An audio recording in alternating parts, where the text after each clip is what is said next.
আরে আবরার ভাইয়া তুমি? তোর ভাই কোথায়? তোর যোগ একটু আসতে বল। ভাইয়া ভাইয়া হ্যাঁ লিবি, কি হয়েছে? আবরার ভাইয়া এসছে, তোমাকে ডাকছে।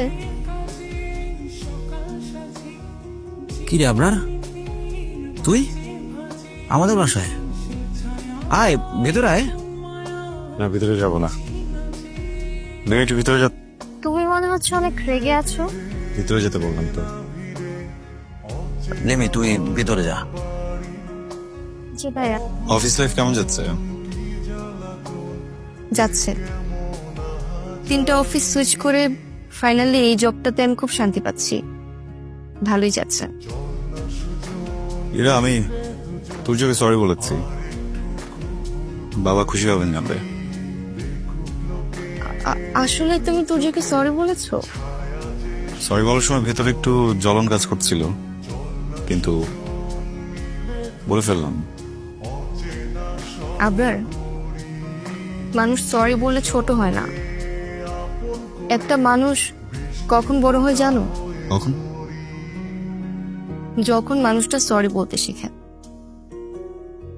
তুমি বড় হচ্ছ, দিন দিন বড় হচ্ছ। বড় হওয়ার প্রথম ধাপে পা দিয়েছ। বাহ,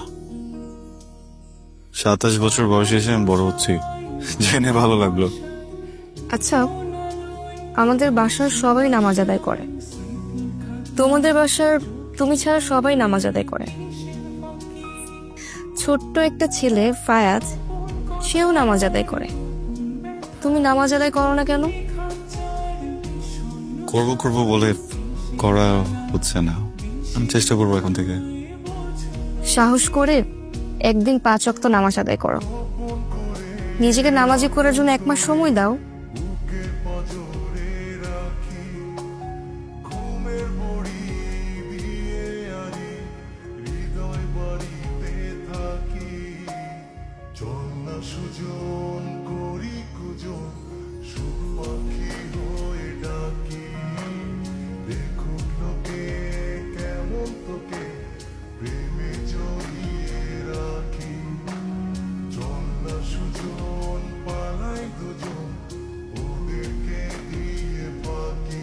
আচ্ছা, আমি আবরারকে দেখলাম এশার নামাজ আদায় করছে।